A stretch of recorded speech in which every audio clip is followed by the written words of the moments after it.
சம்மருக்கு ஏற்ற மாதிரி குறைவான நேரத்திலே ரொம்ப டேஸ்டியாக வீட்டிலே சுவையான ஐஸ்கிரீம் எப்படி செய்யலான்னு பார்க்கலாம். இது பிகினர்ஸ் கூட செய்யலாம். அவ்வளோ ஒரு சுலபமான ரெசிபி. குறைவான நேரத்தில் வேலையும் முடிஞ்சிடும். இது இப்போ நம்ம எப்படி செய்யறதுன்னு பார்க்கலாம். இந்த ரெசிபி செய்யறதுக்கு முதல்ல ஒரு பாத்திரத்தில் 1 லிட்டர் அளவுக்கு பால் சேர்த்துக்கலாம். நான் இன்னைக்கு ஃபுல் க்ரீம் பால் தான் எடுத்திருக்கேன். அதாவது அந்த ஆரஞ்சு கலர் பாக்கெட்டில் இருக்கும்ல, அதுதான் எடுத்திருக்கேன். பால் லைட்டாக ஒரு கொதி வர ஆரம்பிக்கும் போது கூடவே கொஞ்சமாக குங்குமப்பூ சேர்த்துக்கலாம். அப்போ தான் நல்ல ஒரு நிறம் கிடைக்கும். அதுக்காக தான். குங்குமப்பூ உங்ககிட்ட இல்லை அப்படின்னா ஒரு 1/4 டீஸ்பூனுக்கு குறைவாகவே ஜஸ்ட் லைட்டாக ஒரு சின்ன சிட்டிக்கு அளவுக்கு மஞ்சள் பொடியும் தாராளமாக பயன்படுத்திக்கலாம். அடுத்ததாக ஒரு 6 பிரெட் துண்டுகள் எடுத்திருக்கேன். இப்போ இதை ஓரங்களில் மட்டும் கட் பண்ணி எடுத்துக்கலாம். அதுக்கு அடுத்ததாக இதை மறுபடியும் கட் பண்ணிவிட்டு ஒரு ஈரம் இல்லாத மிக்ஸி ஜாரில் சேர்த்துட்டு இந்த மாதிரி பவுடர் பண்ணிக்கோங்க. இப்போ இதை வேறு பவுலில் மாற்றிட்டு அடுத்ததாக அதே மிக்ஸி ஜார்லே 20 பாதாம் பருப்பு, 20 பிஸ்தா, ஒரு 20 போல் முந்திரி பருப்பு, கூடவே 2-3 ஏலக்காவும் சேர்த்துக்கலாம். இதில் 3மே ஆப்ஷனல் தான். அதாவது உங்ககிட்ட எது இருக்கோ அதை நீங்கள் பயன்படுத்திக்கலாம். வெறும் முந்திரி பருப்பு மட்டுமே இருக்குது அப்படின்னாலும் நீங்கள் பயன்படுத்திக்கலாம். இதை நைஸான பவுடராக அரைச்சிடாமல் இந்த மாதிரி லைட்டாக கொரகொரப்பாக அரைச்சி எடுத்துக்கங்க. இப்போ பாருங்கள், பால் நல்ல ஒரு கொதி வந்திருக்கு.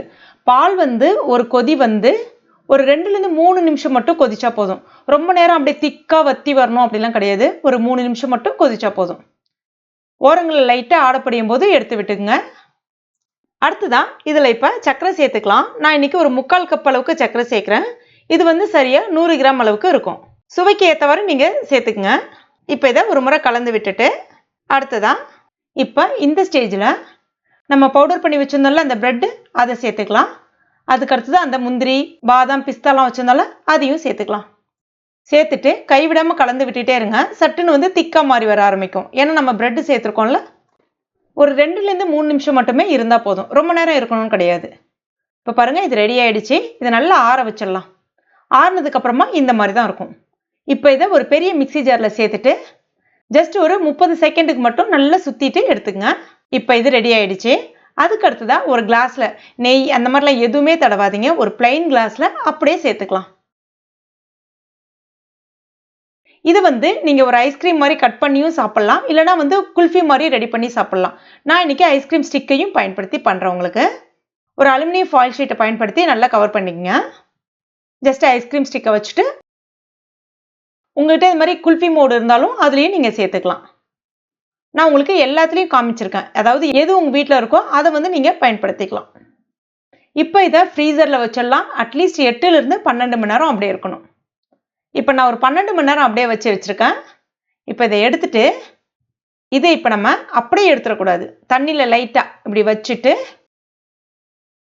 லைட்டாக இந்த மாதிரி குத்திட்டு இப்படி எடுத்தீங்கன்னா அழகாக வந்துடும். சப்போஸ் உடனே உங்களுக்கு வராத மாதிரி இருக்குன்னா லைட்டாக மறுபடியும் தண்ணியில் அலசிட்டு அதுக்கப்புறம் எடுத்தீங்கன்னா உங்களுக்கு சௌரியமாக வரும். இது கத்தியை பயன்படுத்தி நம்ம அழகாக ரவுண்ட் ஷேப்பாக கட் பண்ணிக்கலாம். கட் பண்ணிவிட்டு கொஞ்சமாக அந்த பாதாம் பிஸ்தாலாம் நம்ம அரைச்சோம்ல, அதுலேருந்து நம்ம கொஞ்சமாக பவுடர் எடுத்து வச்சுக்கலாம். அதை நான் லைட்டாக இப்போ தூவி விடுறேன். அவ்வளோதான், நல்ல டேஸ்டியான பிரெட் ஐஸ்கிரீம் ரெடி ஆகிடுச்சு. இது உங்களுக்கு நான் டம்ளரில் பண்ணியிருந்தேன்ல, அதையும் காமிக்கிறேன் பாருங்கள். எவ்வளோ அழகாக வருது பாருங்கள். அவ்வளோதான், நல்ல டேஸ்டியான சுவையான ப்ரெட்டை பயன்படுத்தி ஐஸ்கிரீம் ரெடி ஆகிடுச்சு. இதை சாப்பிட்றதுக்கு அவ்வளோ டேஸ்ட்டாக இருக்கும். இதில் பாதாம், முந்திரி, பிஸ்தா இதெல்லாமே சேர்க்கணுமான்னு கேட்டிங்கன்னா நிச்சயமாக இல்லை. உங்கள் வீட்டில் எந்த பொருட்கள் இருக்கோ அதை மட்டுமே கூட நீங்கள் பயன்படுத்திக்கலாம். வெறும் முந்திரி பருப்பு தான் இருக்குன்னா அதை மட்டுமே நீங்கள் பயன்படுத்தி செய்யலாம். நல்லாவே டேஸ்ட்டாகவே இருக்கும். அதே மாதிரி நம்ம டம்ளரில் ஊற்றிருந்தோம்ல அந்த குல்ஃபி மோடு டம்ளர், அதை கூட நம்ம ஈஸியாக டிமோல்ட் பண்ணிவிட்டு அழகாக எடுத்தீங்கன்னா சூப்பராக கிடைக்கும். அப்படியும் சாப்பிட்லாம். ரொம்ப டேஸ்ட்டாக இருக்கும். கண்டிப்பாக ட்ரை பண்ணி பாருங்கள். ட்ரை பண்ணி பார்த்துட்டு மறக்காமல் எனக்கு கமெண்ட் பண்ணுங்கள். இந்த வீடியோ உங்களுக்கு பிடிச்சிருக்கும் நம்புறேன். பிடிச்சிருந்தா நான் லைக் பண்ணுங்கள். உங்கள் நண்பர்கள் மற்றும் ஃபேமிலி மெம்பர்ஸ் கூட மறக்காமல் ஷேர் பண்ணுங்கள். மேலும் இது போன்ற டேஸ்டி ரெசிபிகளுக்கு நம்ம டுடே சமையல் இது வரைக்கும் நீங்கள் சப்ஸ்கிரைப் பண்ணலன்னா உடனே சப்ஸ்கிரைப் பண்ணிங்க. கூடவே மறக்காமல் அந்த பெல் நோட்டிஃபிகேஷன் சிம்பிளையும் ப்ரெஸ் பண்ணிங்க. தேங்க்யூ.